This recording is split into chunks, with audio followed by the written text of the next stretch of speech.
Not much longer to bet on college football season, so do it at MyBookie. Use promo code Gators on a deposit of $50 or more, and you can receive up to $200 in cash instantly to your MyBookie account. Bet anything, anytime, anywhere with MyBookie. Gators Breakdown, because there's never a dull moment in Gator Nation. Well, Florida State's never dull, and certainly not so this year with a backup quarterback battle. Welcome to Gators Breakdown, and I'm your host, David Waters. You can find me on social media at GatorDave_SEC and at Gators Breakdown. Rivalry week, Florida versus Florida State, Gators versus Noles, under the lights in the swamp. Gators trying to get that 6-win, get bowl eligible, trying to ruin FSU's college football playoff run as well.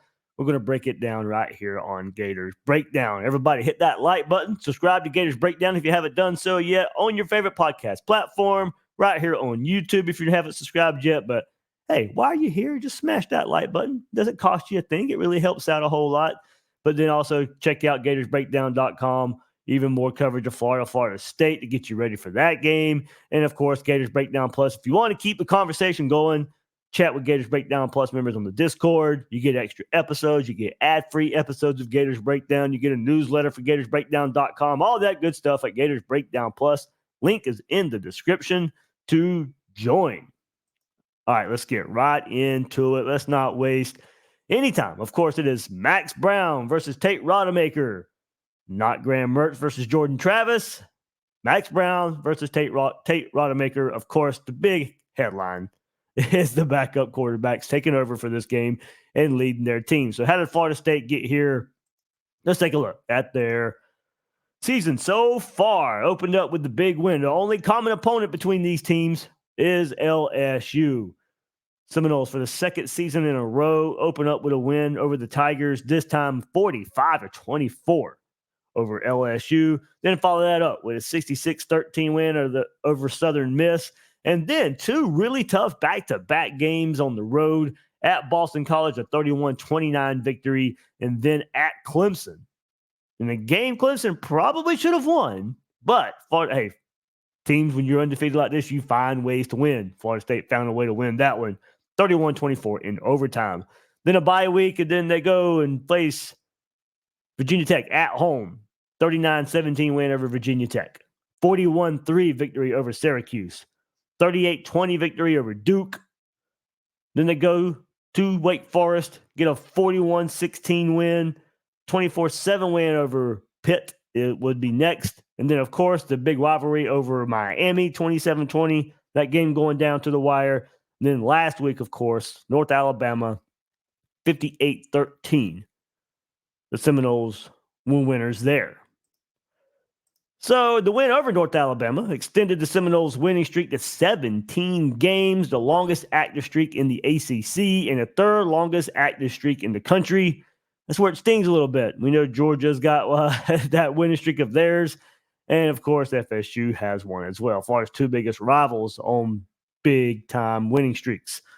During its streak, FSU also tied for the second longest in program history, and the third longest ever by an ACC program. Florida State has outscored its opponent in this stretch 694-295. All right, that catches you up on their season. Let's get to the Florida State defense and the Florida offense. FSU has held every opponent this season to fewer than 30 points. Florida been putting up at least 30 points here recently besides the Georgia game. But every opponent Florida State has faced this year, even LSU, go to this. We know how exciting and high-flying that offense is. 24 points in the opener versus this Florida State defense. Every opponent this season, fewer than 30 points. The 11-game streak is the longest active in the ACC, third longest active streak in the country. Now, you're going to hear a whole lot of good stats about Florida State. It's going to let you know what Florida's up against. It will let you know what Florida has to overcome. And if they overcome it, you'll hear all these good stats that Florida overcame and got a really good win. It also lets you know what Florida State has done up to this point. They're a really good team. Seminoles boast one of the nation's best pass defenses. leading the country in opponent completion percentage, 47.2, and pass breakups with 65. FSU's defense also ranked second nationally in total passes defended, 73, fifth in fewest passing touchdowns allowed, in 8, and fifth in opponent passing efficiency at 100.87. It is hard to pass on Florida State. We'll get into it in just a second. They also haven't played many good quarterbacks, but you do what you're supposed to do. Florida State, 47.2%, is the only team in the nation forcing more incompletions than completions allowed. The only team in the country forcing more incompletions than completions allowed. Teams are completing 47.2%.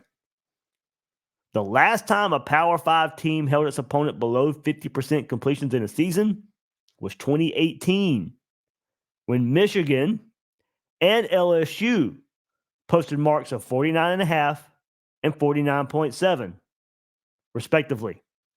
You guys see something here? That year I just mentioned, 2018, Michigan and LSU were the only defenses to hold their opponents under 50% completion percentage. Florida beat both LSU and Michigan that year. Felipe Franks, Dan Mullen. So that's that. Hey, it doesn't really mean anything in 2023 right now.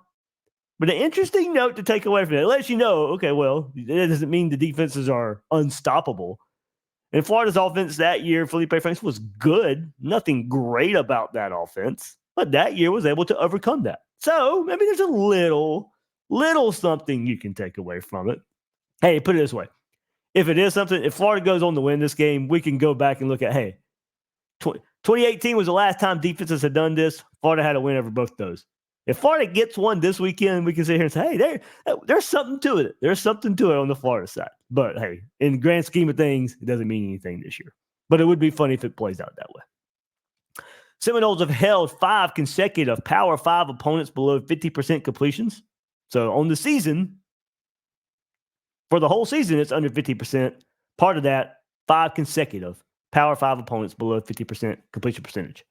Longest active streak in the country. Longest nationally by a team against Power 5 opponents is LSU, the last 5 games of its 2019 season. In those 5 games, FSU's opponents have a cumulative 37.8% completion percentage. That's not even close to half. Now, give them, like I said, give them credit for doing it. But let's go down that list in that stretch. Syracuse, Garrett Schrader. An injured Riley Leonard for Duke. Wake Forest, Mitch Griffiths. Pitt, Christian Velou. Miami, Emory Williams. Look, that's hardly the stiffest competition. FSU has faced 7 straight backup quarterbacks or hurt starters. So, Max Brown, getting his first start, could easily find himself in that list as well. Not saying, hey, expect him to take off because of these bad quarterbacks FSU took advantage of. Hey, they took advantage because they were supposed to. They are a good defense. You do what you're supposed to do. Hopefully, for Florida's sake, Max Brown overcomes that. But it lets you know the formidable opponent in passing defense that he has to overcome as a first-time starter. One thing, if you look at all that, Florida State still gives up some big plays in pass defense. So with that, all those passing statistics and how well FSU has done this season, I need to see ETN. I need to see Montrell Johnson. Maybe some Wilson, some Pearsall mixed in, but I need to see this running game carry this Florida offense. And that's not a hit on Max Brown. But let's not put him in that situation as other quarterbacks. If we see it, great. But given it's his first start, given this FSU defense can affect the quarterback, we'll get into some playmakers for them. But I think Florida needs to ground and pound, and Brown can be in the mix himself with part of that. There'll be times he needs to make a play, but I don't have to see that. Yes, of course, it'd be nice if he proved he could go out there against this defense, throw for 30 times and throw for 300 yards on the way to a win. But I want to see him win, and I don't care how. He has nothing to prove to me but to go out there and win. I don't need to see that type of quarterback. I need a quarterback that's going to go win. If that means Napier relies on him to be a game manager this game, then so be it. That's fine. Find a way to win the game, and I think that is by dominating on the ground. If you can get there, that'll be tough. Only 2 opponents have had a rushing average over 5 yards a carry on Florida State's defense this year. Virginia Tech with 6 and Duke with 5.6. So that's going to be tough too. This is a good defense. Florida struggles on third down this year. Opponents are converting just 26.9% on third down opportunities on Florida State's defense. That's third best in the country. So why will it be tough for Florida when you start looking at players for this Florida State defense? All ACC defensive end Jared Verse, semifinalist for the Lombardi Award, tied a career high with 2 sacks against Virginia Tech and Wake Forest, increasing his team high career total to 13.5.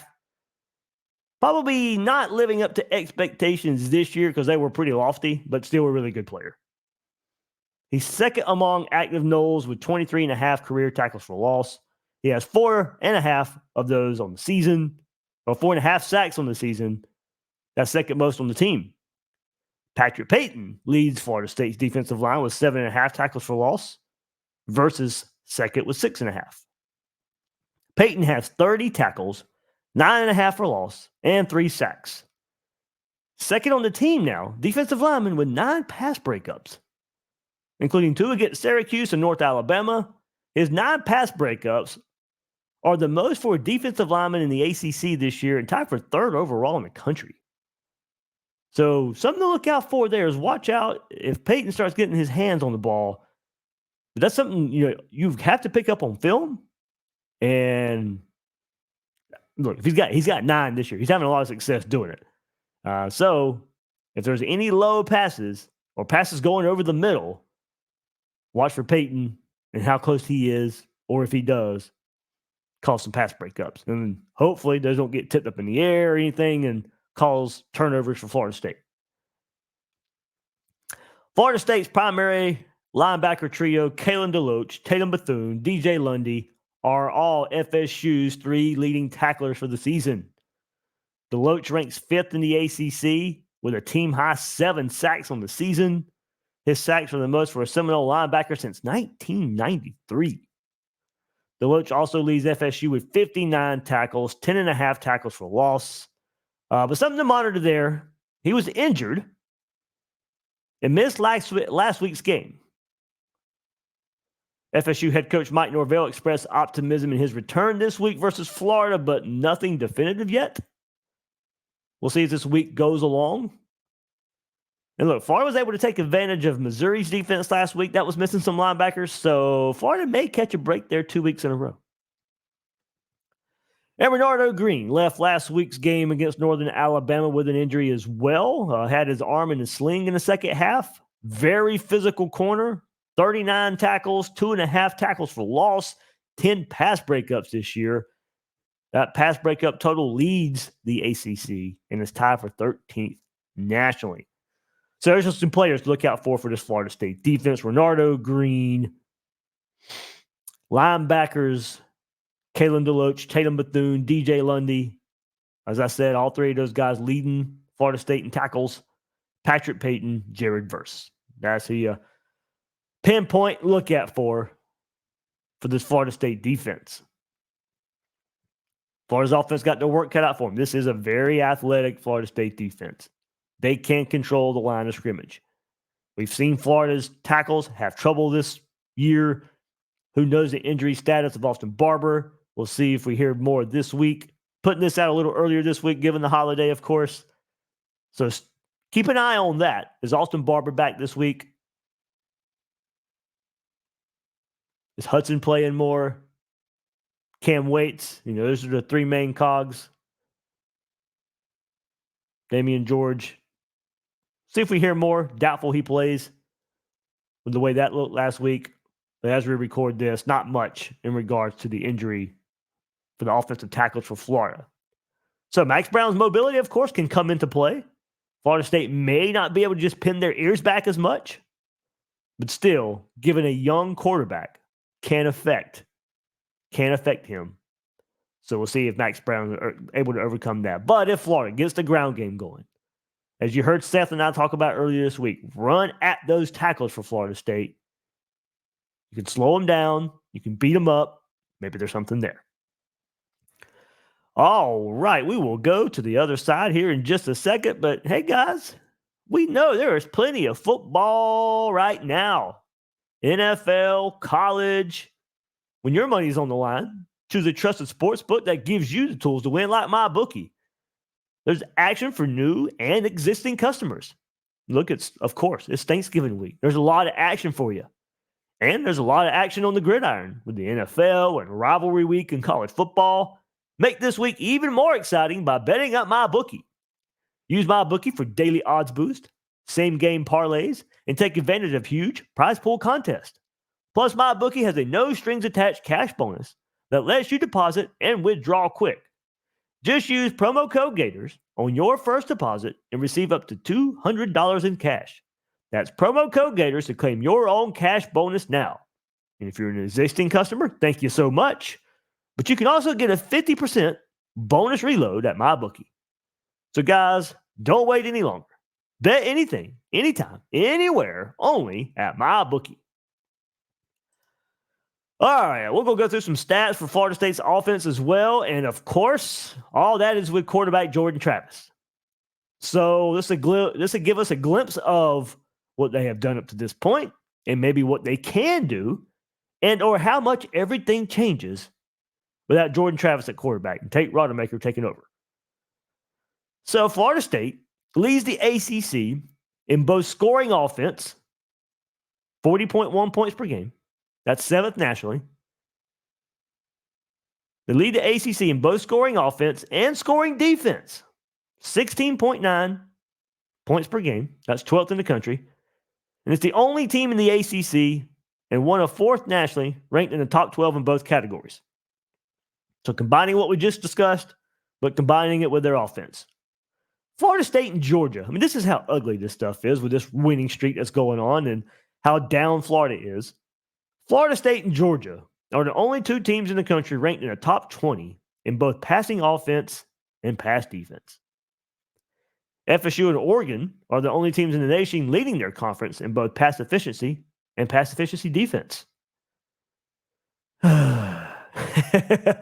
Hopefully, all this means nothing on Saturday.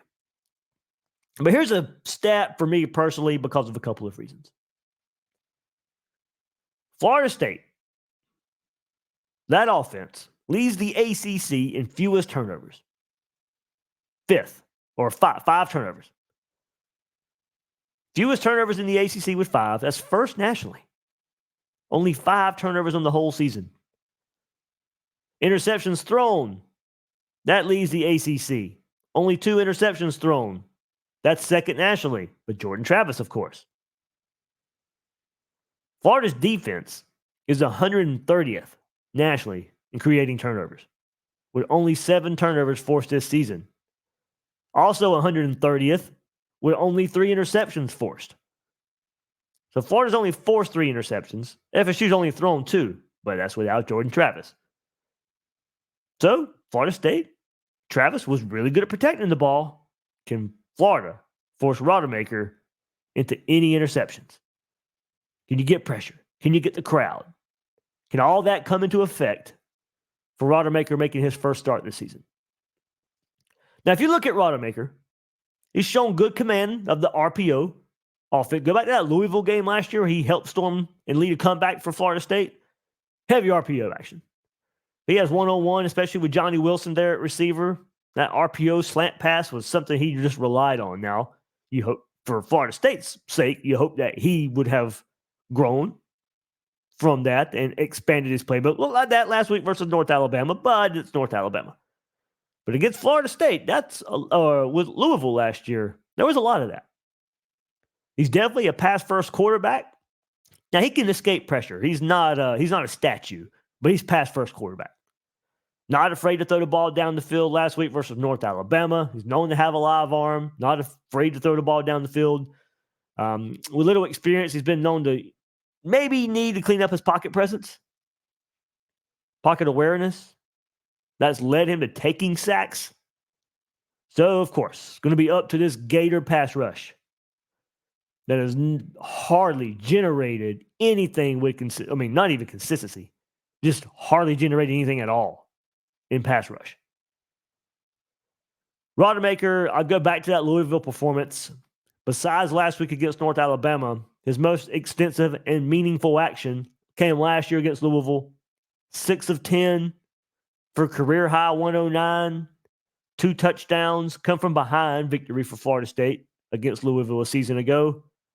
But otherwise, Rodemaker has only thrown double-digit pass attempts in 2 games, with the other coming during his freshman season. With 1 start to his name in his freshman season, the now redshirt junior signal caller for the Seminoles came in relief last week. 13 of 23, 217 yards, 2 touchdowns versus North Alabama. So who's he taking over for? What type of player is Jordan Travis? This is what Florida State would be missing. The only player in the ACC, one of 3 nationally, with 20 passing touchdowns and 2 or fewer interceptions. One of 10 players nationally, with 20 passing touchdowns and 7 rushing touchdowns. And we all know how Jordan Travis killed Florida last year. When they thought they had him wrapped up a couple of times, he Houdini's himself for a great play to help lead the Seminoles to a victory. Florida had him in their grasp, and he found ways to make plays. They're going to miss that. Not saying they can't overcome it, but they're not getting that in Rodemaker. So what freelance opportunities does he bring? Will he need to? Can Florida generate any pressure where he'll have to? Something to look out for. Of course, to help out Rodemaker, some really good receivers there for Florida State. Wide receivers, Keon Coleman, Johnny Wilson.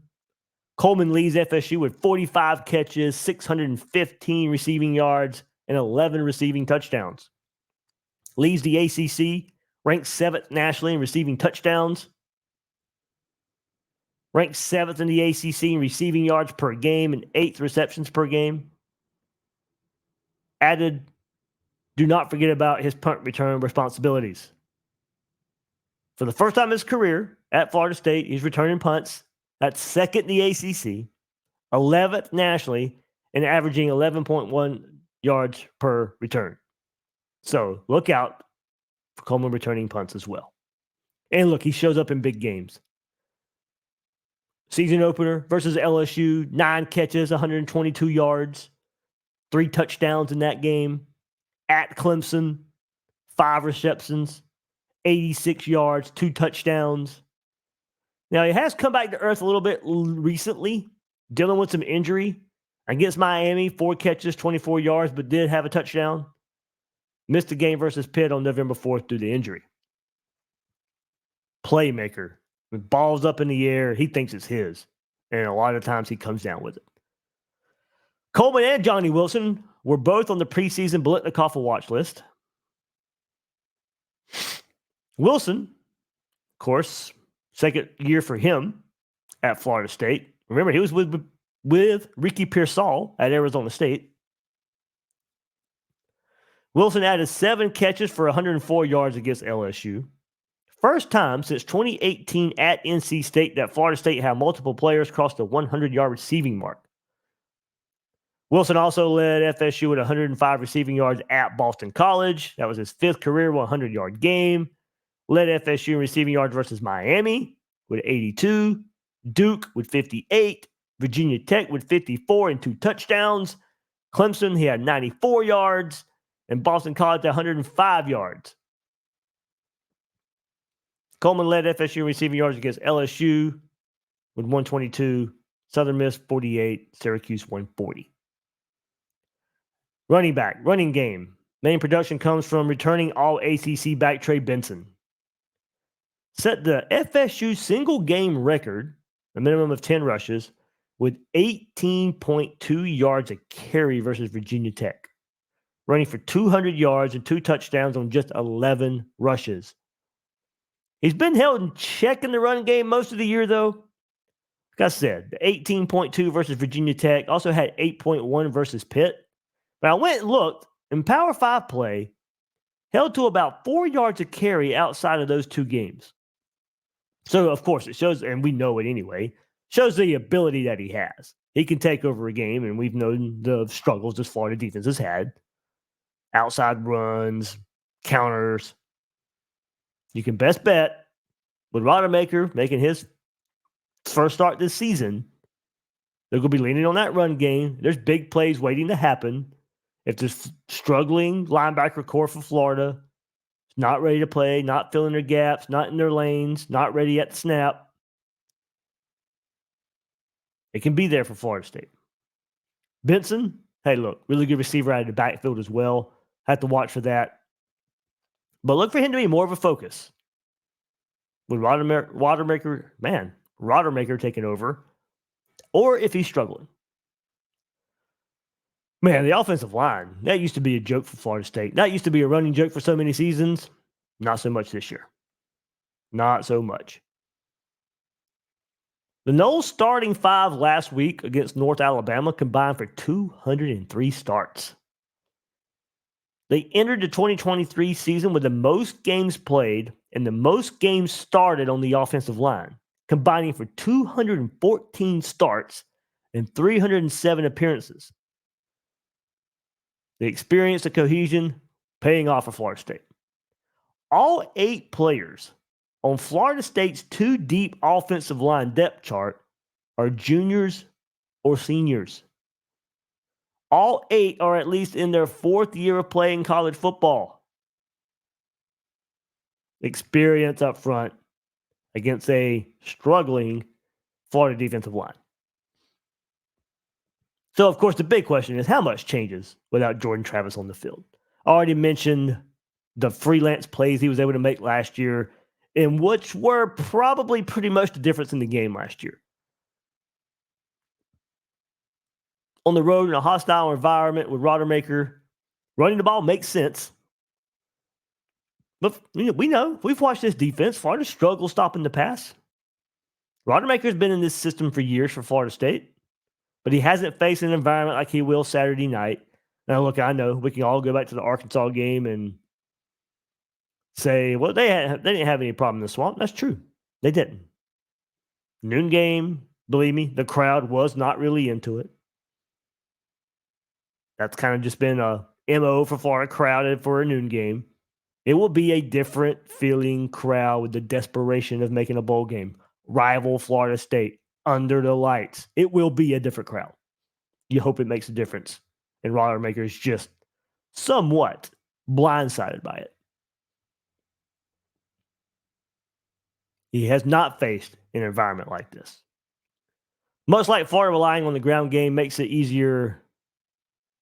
It's going to make it easier for Rodemaker as well, I think. But, Florida's got to prove they can stop the run. If they don't, not much else matters. But say Florida does. Say Florida's pretty predictable in playing the run, and that happens. And then forcing in passing situations, you'd like to be predictable in this game because that means it's probably working somewhat. If you're playing the run and stopping and then have to play the pass and passing situations, how do you attack in those situations? Do you bring pressure and rely on tackling behind it? We know Florida can't get to the quarterback consistently, so that leaves big plays waiting to happen.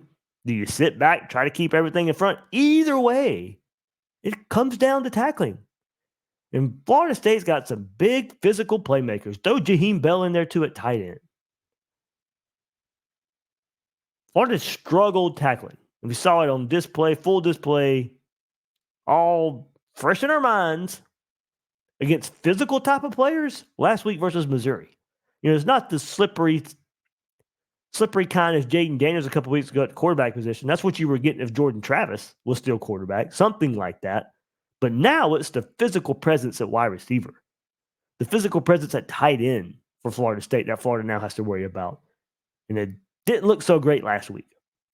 Florida can't tackle. I can see why Austin Armstrong has some issues calling plays. There's not one thing to rely on with this defense. So I think all we can ask for, once again, get some early stops for the third game in a row and hope the offense capitalizes. Because it's only a matter of time, if it plays out like it has been recently, before the opposing offense breaks off for some big plays.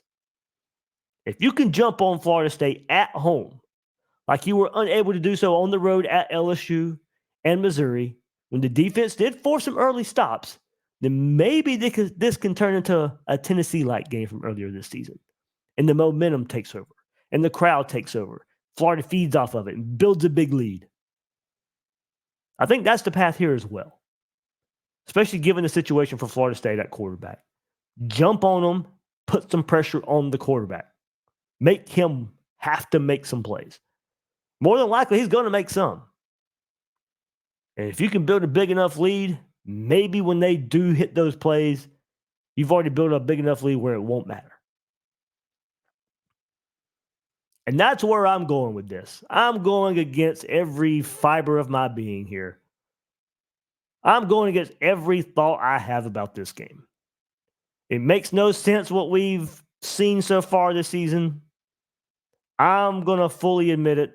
I'm going full fanboy. I'm going homer. I'm wearing orange and blue glasses. I'm picking Florida to somehow win this game. I can't really pinpoint how or why this will happen, besides the run game just takes over for Florida, and that's enough. 27-24, I'm going with the Gators. I fully admit my head is telling me something, 34-24 Florida State. But desperation mode wins out for Florida. Florida finds a way to get the upset. Maybe it's coping, maybe it's hopium, but I'm picking it. And you guys know me, I rarely ever do this. I rarely go against what, like I said, if I was going to Vegas, this is the one time I go against if I was going to Vegas where I put my money and wallet at. If I was going to Vegas, I'll fully admit I'm putting it on Florida State. But right now, I'm going Florida. I'm picking the Gators. I think all these hardships pay off to end the season. So, all right, there we go. That will do it for the preview of Florida State backup quarterback battle. I'm the host of Gators Breakdown, David Waters. You can find me on social media at GatorDave_SEC. Guys and girls out there, thank you for joining me on this episode of Gators Breakdown.